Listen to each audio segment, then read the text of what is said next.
And today on the show, I'm glad to welcome Etosha Thurman to the show. Etosha is a Chief Marketing Officer of Finance and Spend Management at SAP and has a lot of deep experience in software as a service, in cloud commerce, financial services, customer success management, and global materials procurement. There's a lot there to the list, and there's a lot that I know that I haven't covered.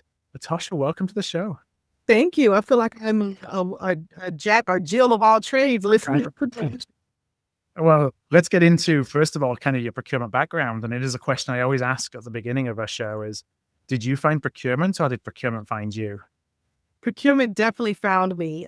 I had not even heard of procurement or purchasing is what it was called when I was first introduced to it. I was a senior in college getting a degree in actuarial science. And I was literally coming out of an interview for an actuarial consulting role, and a guy that I had tutored in math when he was in school was there recruited for Procter and Gamble. Hey, you should interview for this job we have, right? We're here recruiting, and you'd be great. I know how smart you are. And I was like, what's the job? He was like, it's purchasing, but I'm gonna send you an article. And he literally mailed me an article from Fortune about the rise of purchasing. Yeah, our companies, how it was becoming not. It's funny even then, like it wasn't just processing transactions. It was becoming a strategic function.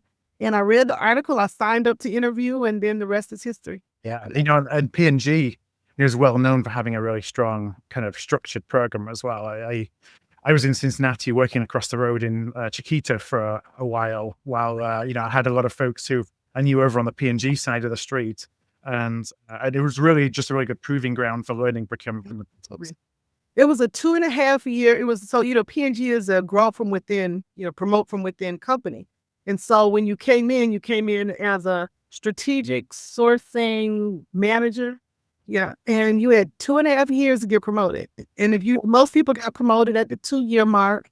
It's to senior strategic sourcing manager. And that's where you started. But that 2 years, you learn sourcing strategy, industry analysis, cost analysis, should cost analysis, 5 courses, maybe 3 different negotiation trainings, contracts, how to write legal contracts. It was intense. And by being in a manufacturing company, what I learned about supply chain serves me even today.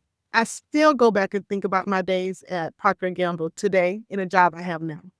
Yeah, so I was in Ford in the Ford grad scheme, which is where I started, and exactly the same.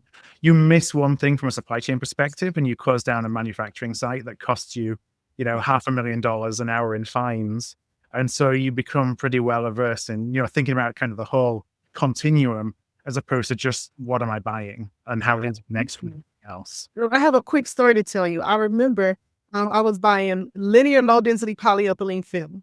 And this was to make the back sheet of a diaper, right? And you learn, okay, you need to be sure that the price is where you want it to be, but also that the scrap, that the quality is there. You have less scrap than your competitors, right?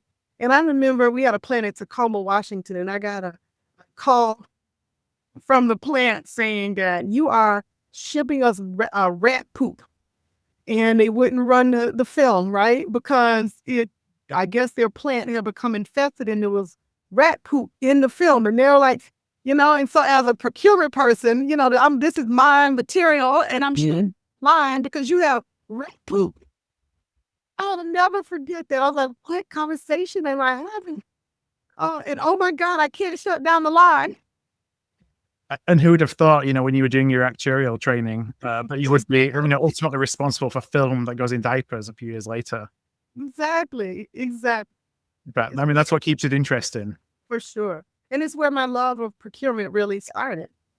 Well, today we want to talk a little bit, come to the present and talk around kind of how we're seeing technology evolve and what impact that is having there for our own procurement and our operating model and our value proposition. The change, I think, that any of us that are in procurement, that we've seen over the last 12 to 18 months has been, I think, foundational to how we think about procurement, or it will become, as we're starting to see the impact of some of the technological changes. What do you kind of see from the seat that you're sitting in? Are you seeing that from, the clients that you work with all the time, from kind of the products that you see being developed, where is procurement today, in your kind of perspective? Yeah, it's a great question, and I think what I see is the evolution of what procurement professionals want the technology to do, in line with the shift that the function itself has made in terms of its remit within the organization. So when I'll say me, I don't know if you started around the same time I did, but It's you like know, 99, 2000 timeframe. yeah, I'm a little bit ahead of you, but not too much. But then the focus of technology, I mean, I remember when reverse actions were introduced to Yeah. P&G Ariba, right? I mean, in the beginning, at that time, the remit for procurement was to buy better than the competition, buy strategically, with innovation, right? Bring innovation in at the right price. And so a lot of the tools were about being able to negotiate contract. And then that continued. And, now what we see are expectations and more desire for things like improved user experience. How do we make the interaction with procurement as intuitive and quick as possible? Right? Because we don't want to be seen as a back office, as a barrier to business anymore. We need to make this really easy so we can focus on all the strategic value we're bringing today. How do we mm, how do we surface things like risk across the enterprise, right? Really, I would say across source to pay, but I would even say broader than that, because now my responsibility is that. Or sustainability. How do I bring insights to support top line strategic initiatives? And I need the technology to do that. I needed to be able to drive internal conversation, internal collaboration, as well as external. Yeah. So I see, the technology really looking at being in the last thing I guess I should say, is agility, especially in the last 12 months. I mean, we thought that we needed it for the pandemic, but the last 12 to 18 months, it's like an onslaught of things that are shifting and shaping how procurement has to respond to ensure supply. And so there's definitely the push for technology to deliver faster insights, faster, to be at the pace of business with giving me a heads up that something's happening and I need to pay attention to it to be able to execute quickly, and to be able to improve my decision making and thinking, because that's what's expected, because I have an elevated role now than I did before. So that's really what I see happening across the board. And what's most interesting is those expectations are there, but the maturity of the organizations, it's still very, very, different. It's a widespread level of Right. maturity out there. And, because I observe that too.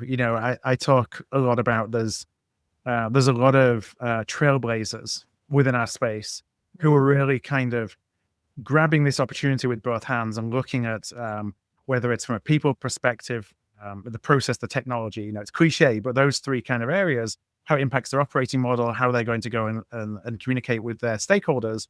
And then there's a lot that are kind of behind, and some of that is because of the culture of their organizations. Some may be that, they're struggling to get investment to drive change. But it's really interesting to see that gap kind of getting wider. At the, I've even said, Phil, that I wonder if there would be a fractioning of the function. Yeah. Right? Because I'll give you an example. I was at a procurement conference with procurement leaders 2 years ago. And the conversation, it was the most fascinating conversation.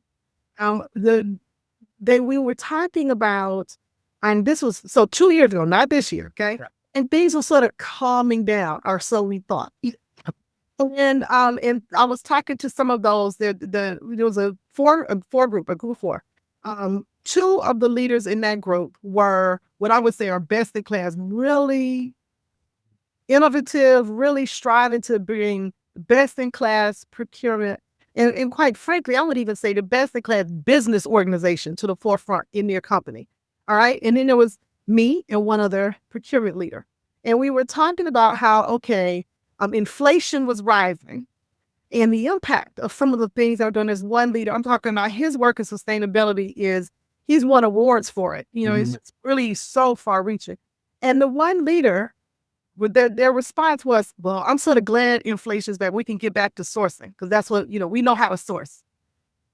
Yeah. And it was such an interesting comment because this is a chief procurement officer. And I was like, and my thought was, I would not have imagined hearing that in this conference that I'm in, but this is reality. And so I really think there's going to be this separation of the function into cost management and, organizations who they just stay true. That's the number one value driver. I get it. Procure will always do that. And that's what they want to do. And then these who are really business drivers and are finding ways to drive it because what they're doing is phenomenal. It's so far reaching and so different than the conversations that I have with people who are cost managers. Yeah, as you think about that splinter, because I see a splinter as well, and the way I look at it is kind of aligned with sourcing versus how are you thinking about the value that you're driving. But when you start to look at the technologies that we're now starting to get access to and the automation, whether it's intelligent automation going all the way up to agentic AI, is our security blanket in procurement is process, and process that is essentially leads to a sourcing event. And what do these technologies do best? It's really helping with process. So if you're really over focusing on, I have a really great sourcing process and that's kind of our bread and butter, but that's really all we do, then you're more at risk than those that are looking and saying, sourcing is kind of the end result of all the other things that we do, but we're actually doing all these other things in trying to build business value. And that's where, kind of the future of the profession is going. Well, I mean, I think it's an existential crisis. Yeah. If your only role is on cost management and even process, I mean, I could tell you today that there are tools that could completely remove you from the picture of value that you have. I mean, one of the things that's so crazy about generative AI and agentic AI, like when you put the two together, is the way it can consume volumes of data and then, make recommendations and then you put the agents to work to take action, to completely autonomize processes. So, I mean, if that's the goal, that's scary to me. I believe the value of procurement is so much more than that, right? I think that, and same as what you're saying, I think the sourcing event in that process is a way to execute the strategy that's delivering to business outcomes. But if you are not setting the strategy and influencing the strategy and or setting, and aligning on the outcomes that can be delivered with your help, well, that's a bit of a missed opportunity. Yeah, because you need to show up with, and this is something we talk about as well, is we need to show up with, when you're in that process, what value are you bringing that's over and above what somebody could have done on their own? And how are they going to have technology to help them do it on their own? So if you're not coming with insights or intelligence or kind of perspectives on tying supply chains with the end result, then why do you need to be in the room? Well, and the thing is, we're asking that, right? I've had CEOs ask me, will I need a procurement function in 5 years? Right? And my answer is yes, if you're leveraging the function correctly. If you're only seeing value for them to negotiate with suppliers, and drive down costs, if that's the only task you set them to do, then no. But if that's what you're doing with procurement, we have a whole other conversation we need to talk about. So where are you seeing AI having the largest impact at the moment across the tech stack in procurement? I would say there's 3 main areas that I would say tech providers are focused on. Or I can speak specifically about, SAP. Yeah. And with AI. And one is to assist the professional. So this is where you see the natural language engagement. This is where you see things like the user experience. Hey, I want to buy a new laptop, right? And then as you just say or type that, and then it goes and executes. So it's like that assist. How do I assist you either with your end users or in your job in creating and leveraging AI to really to limit to, I would say, mask the process. Okay. I won't say eliminate because it's rules and things. So I won't. Well, those rules are more invisible at that point, aren't they? Because you've set those rules up in the background. To a stakeholder, they don't realize that they're still being driven through essentially a rules-based process. So they feel as though procurement's not in the way anymore. But really we are. We've just kind of built that into the process as opposed to emailing them, telling them they're not allowed to do this. Exactly. And so the second area I see, so that's the assist. And for me, I mean, all of it is exciting for me, if I'm honest, but that's probably the more tangible one that people see. And then there's Augment, which also is you feel it. And that's things like, as an example, if you're doing a category strategy and you want to do a Porter's 5 courses, which, back in the day was actually a document that you filled out and did research to answer. 30 slides behind it. Exactly. Well, for me, when I started, we put it in a notebook. It was in your desk book, your desk. So, but now this is where AI helps. I can augment your category strategy by doing the Porter's 5 forces for you. I mean, that's real today. That's in our category management solution today. So there's lots of things. How do I augment your knowledge with insights, with recommendations, with alerts, right? So that you are faster, better at your job. And then the last is Autonomize, and that's when agents come in. And like I said, this is taking manual effort away. You don't need to create the sourcing event. You've already understand in your application, your category strategy. I already have augmented your information with an alert that this is a great time that you may want to do a sourcing event. You just got to tell me to do it. And the technology can fully create and execute the sourcing event. And that's now. I sit and think, how much more will we be able to do in 2 years? It's just mind-boggling. So that assist, augment, and autonomize are where I see the market really looking or leveraging AI to deliver value to procurement. So with that capability, do you think that means that as a CPO looks at, okay, I have access to this technology that I didn't have access to before, does that change how a CPO can be thinking about their operating model? And like how all this kind of, it's not just layering on a new technology on top of everything we already do, but it's, okay, now I have that. How do I rethink completely where my resources need to be, what roles they need to be in, how the technology interacts with my stakeholders, all those kind of things? Yeah, I think there's 2 things that I would say, right? I think it will influence the operating model because AI will be able to do a lot of the processing and the recommending. But what the humans need to do is the contextualizing and decision making.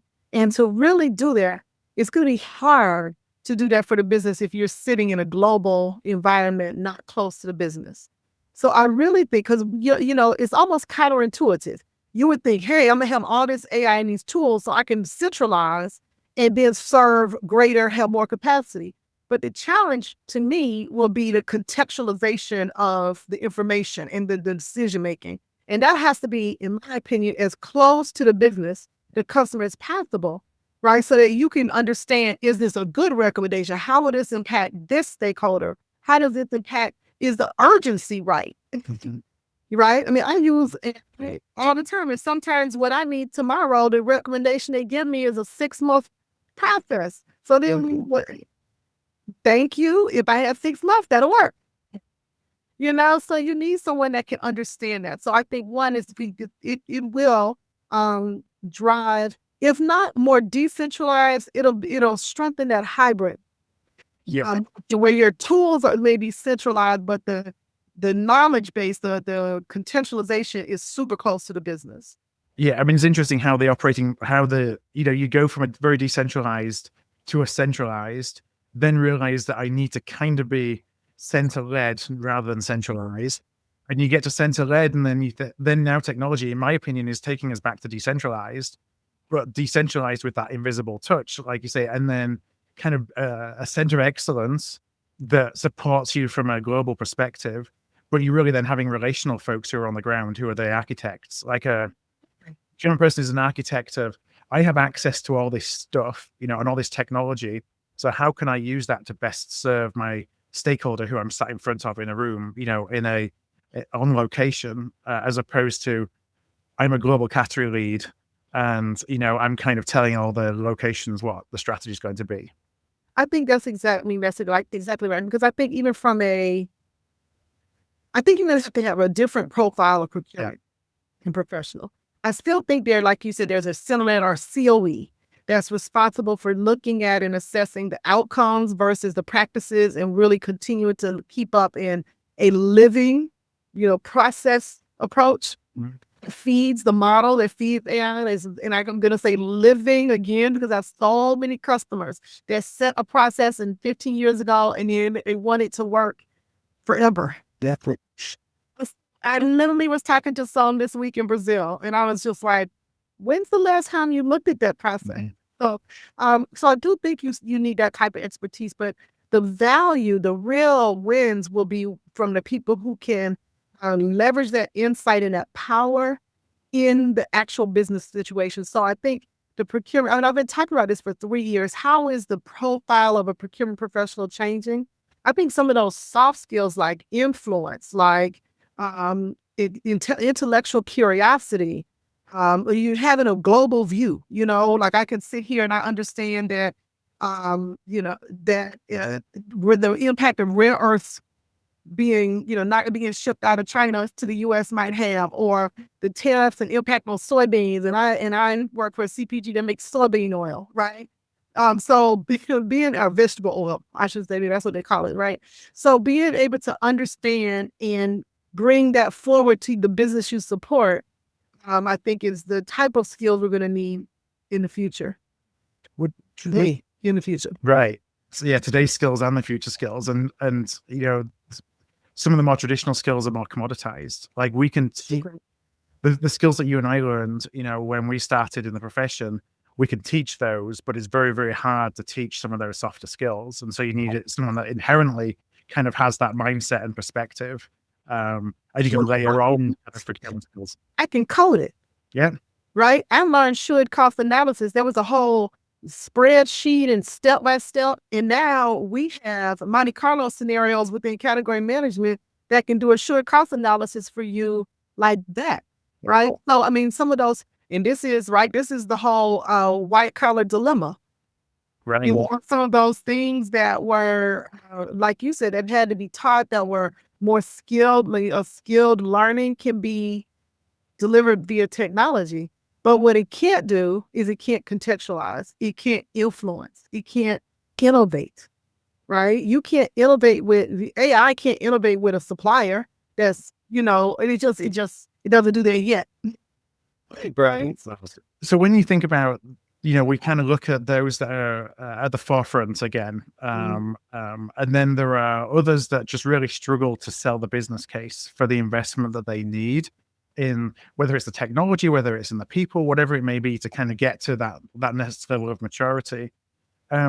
You obviously see across a whole range of different customers and how they have thought about the ROI of investment in technology. Like, what are some of the things, the common threads, if you will, that you see for those that have been able to successfully make the pitch for investment that allows them then to go up that maturity model?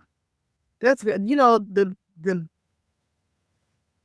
The leaders I see that have made the best, that have the best success in terms of investment, are also the ones that are basing their contribution on things much greater than cost saving. So there's a procurement leader in the Philippines that I just admire greatly, and he came into a really crazy situation. A company that had a huge capex loss, and he got investment first. Though he came in and said, "Listen, I'm going to recover, a significant part of this loss by doing the basics, sourcing, the assured strategy. But then I need investment because I need to underpin technology to sustain these and to become a top line revenue contributor for you through what we can do by partnering with the supplier community, with their business strategy." Yep. Right. And so he talked about things like not just cost savings, but like risk reduction. I am going to come in. Because especially in a CapEx constrained, the auditors are all over you about risk. So here's where I'm going to improve our risk profile. He came and talked about innovation, and I can go in being able to innovate with suppliers can speed up some of our business outcomes by 1, 2, 3 years. So one of the things he said to me is, I don't want to have a conversation with the CEO or the CFO that's just based on, I can go negotiate these savings. I want to be able to tie what we do to the things they wake up and think about, which is top line growth. And so they are like, it's just been amazing what he's done. Like, they're expanding their business, their infrastructure forward business. And so he came up with a plan with how, as they are expanding locations, the whole like build plan, so to speak, that include the suppliers and how this extra volume will then create a more margin overall and they open up a different location. So that's one example. For him, when you start talking about margin improvement through our growth strategy because of what you're doing, if you have a technology to do the category strategy, the sourcing, and then capture it in the source to pay process, he is one of the few procurement leaders I know that's been growing his team. And something that's important that you said to that, I think, to pull out of it is that this is something that he took the initiative to do himself.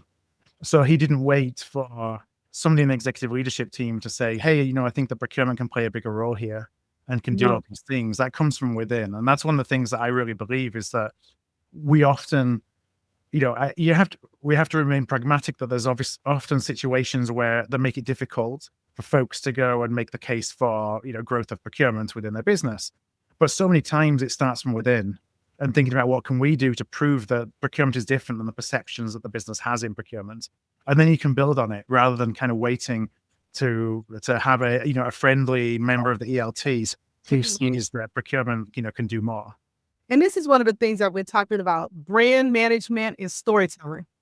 Yeah. Like soft skills that procurement leaders need to have. Brand management. This is one of the reasons why technology providers like me are on the hook to improve the experience. Yeah. Look, I need to manage the brand. When I become a barrier, that's bad. So we need to make you not a barrier, right? Where you are instead a risk manager. Hey, these suppliers that you first were thinking about have a lot of risk, and this is a likelihood of outage. Oh, you just prevented me from having headache, and I did it like this. So the brand management, with the other is the storytelling. How do I reimagine the contributions that I'm giving? How do I tell it in a way that I'm speaking in the language of the people that I support, that my stakeholders? So that storytelling is one. And it's funny, we did a survey of skills for CPOs with the economists, and storytelling was one of the things that they were, you know, most uncomfortable with. Yes. You know, most uncomfortable with. And it speaks to, and this is what I've said before, it's a reason why procurement gets 1% of budget or less. You're being out storytold, but that's impact. So I'm going off on a tangent now, but you know, given all your marketing background, you know, how should a CPO or a procurement leader think about brand and storytelling when it comes to the perception of procurement? Like, are there, I know this is worthy of a whole new conversation because there's so much depth, but you know, if there's some quick hits in terms of looking at your team and looking at how you are portraying your team within the wider organization, you know, where do you kind of start? So, okay, I'll give you 3 things I think every procurement leader should designate themselves as. One is a cost manager. I help a margin of the company every day. And if you partner with me, I can do so in a way that does not hurt your business, doesn't deter you from getting what you want. So that's why I exist. You know, procurement exists because in the beginning, because we wanted to get better prices. We buy from all these people and we want to get better prices. But that's not all I do. I am a resilience driver. If you give me the runway and accountability and collaboration, I can see the risks in our supply chain, our services chain that can impact the customer. The more you bring me closer to the customer, the better I can reduce the risk. So you're not having shortages or outages or, I heard the CPO of Starbucks talk about the fact that they did a summer promotion. This was at a conference in London this year. And they ran out of the little berry things that they were putting on because they didn't have the forecast information that they needed, and the some things that help them be better with the business to drive more resilient in the strategic plan. So I'm a resilient builder for you to be sure that our plans can go. And just speaking of that, that's one of the things that the guy in the Philippines does really well. Yeah. When you pull me in and I'm sitting at the table and you're telling me the overall business plan, I can come back and I can look at what it takes to execute in my realm of influence, which is being sure we have the supply, and come back to you on decisions we can make that strengthens that resilience. And the last one is I'm an innovation bringer, because the supplier community is such a wealth of innovation that a company can tap to do better, even if it's just listening to the suppliers or your strategic suppliers on how to reduce waste, or how to improve output, or new technology in their space that can change the outcome for the customer. So if you paint yourself in those three things and then you talk about the benefits that I bring to you are cost savings, I bring you decision velocity, right? Because I'm helping you think of end to end up front. And then I bring risk management, risk reduction in what you're saying to the street, that those are really, and it's provable.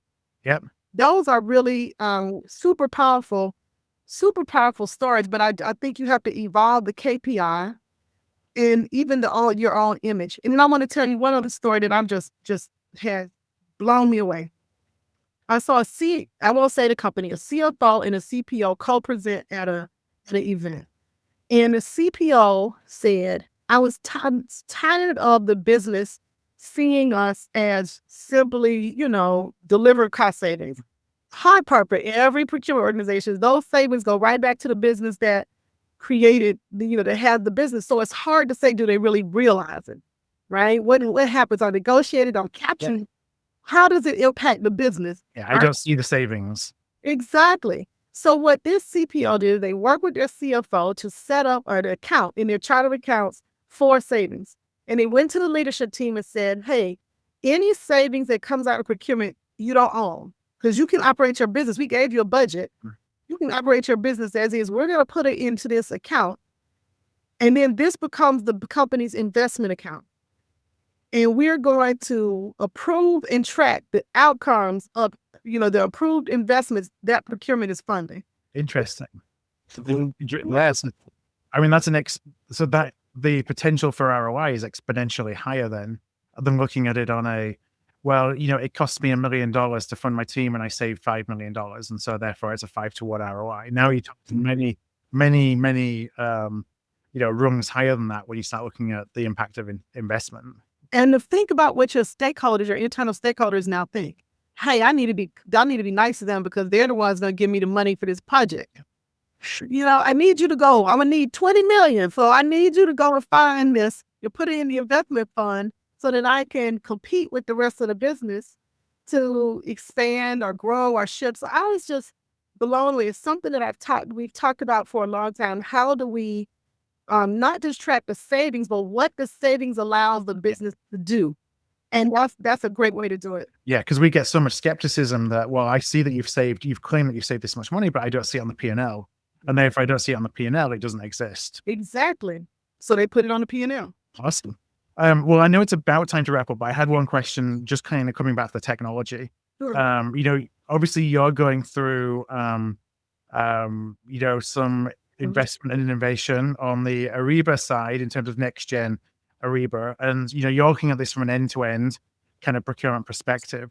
When you look at what the impact, through some of the investments that you're making is to the procurement technology kind of flow, if you will, where are the areas that you're most excited about the impact that will show up, the quickest for procurement professionals and procurement leaders? That's a hard question. That's like, which is my favorite child?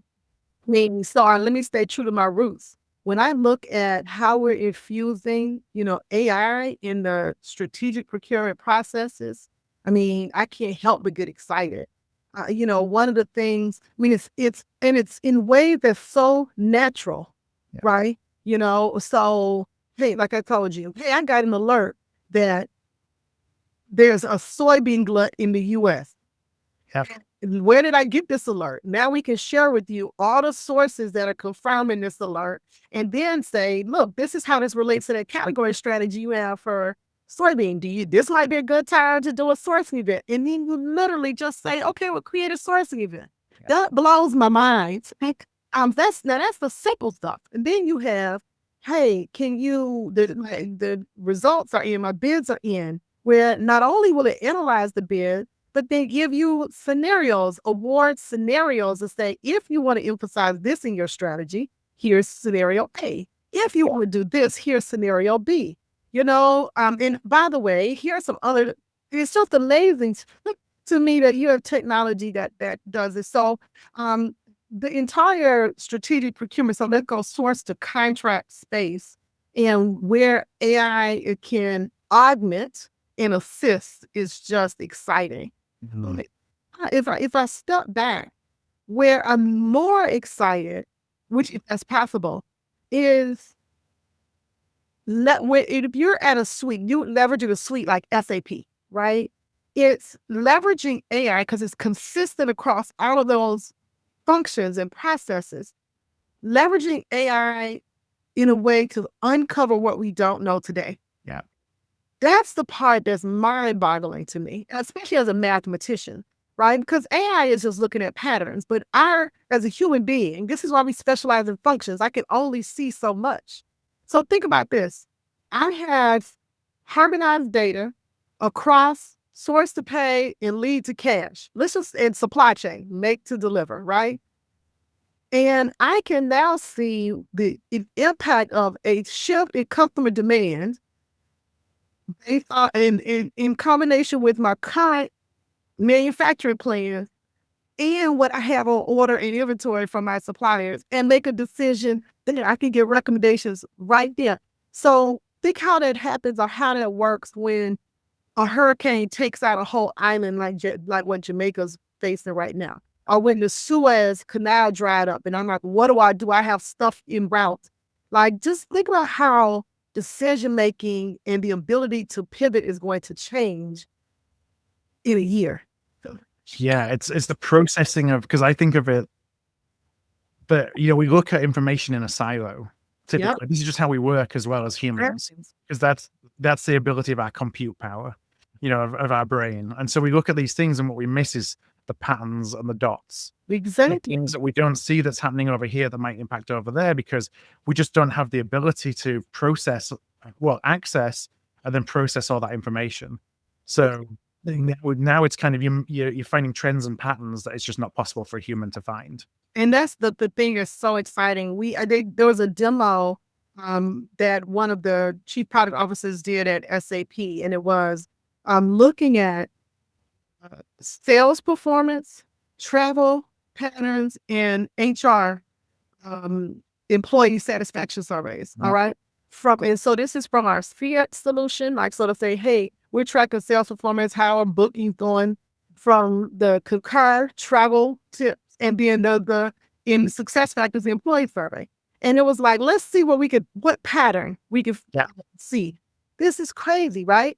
One of the recommendations that that came up was you need executives to visit A, B, and C sites more, because we see a pattern of executive visit to sales performance and employee data survey, right? Or the employee survey data, right? And so it's like, and when senior executives don't visit, those sites have the lowest sales performance and the lowest important survey data.